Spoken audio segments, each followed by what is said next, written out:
Welcome to the News Hour, Ben. Now, I perhaps naively assumed that taking the quickest and the shortest route by car would be the most environmentally friendly because the less time you spend in a car, the less time the engine is on and therefore the less it's emitting. But Google says that's not always the case. Do you know why that might be?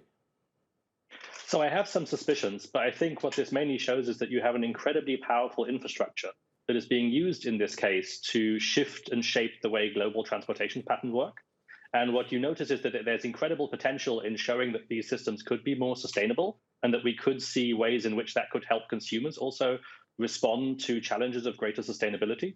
But what we also see is that the measures that are being put in place now by Google are a little bit like greenwashing. They don't really go the extra mile. They don't really show that real change could be made.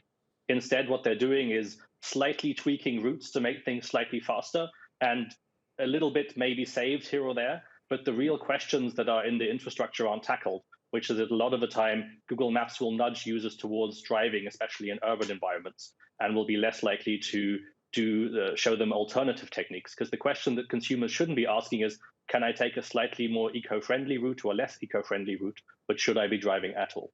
Yes, I want to ask you about what some have described as Google Maps implicit bias. You actually wrote a paper on this very issue. Can you just explain to us how might Google Maps be biased and how could that be bias be applied to this new feature that's soon to be rolled out?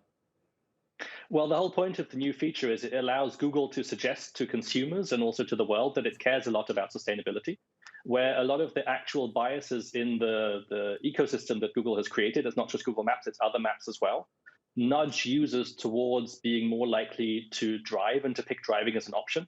And so it's implicitly suggesting that driving is faster than it actually is. And by the way that information is presented to users, users tend, we've seen this in several studies now that we've conducted, to be more likely to choose driving, especially in urban environments. We've tested this in Vienna, we've tested this in Istanbul. And when users are in these situations that they are presented with a seemingly faster route, which involves a car, they will take this faster route, even if they actually know intuitively that public transport would be much faster.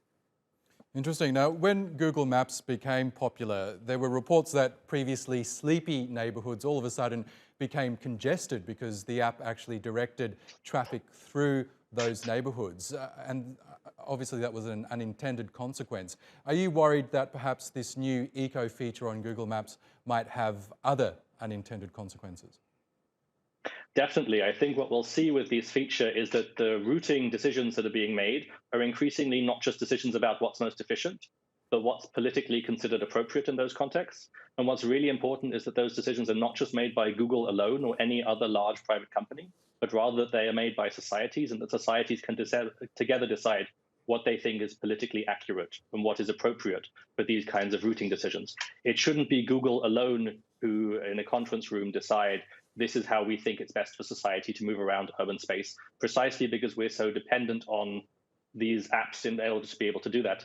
I think of these sorts of apps like shepherds, and a lot of the time when we're moving around urban spaces, we become like sheep.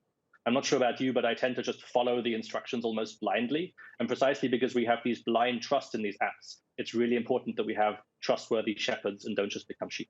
Yes, and I, for one, am guilty of following that blue dot on the Google Maps app, as millions are, I'm sure, as well. Ben Wagner I know how you feel. Thank you so much again for joining us on the News Hour. It's a pleasure.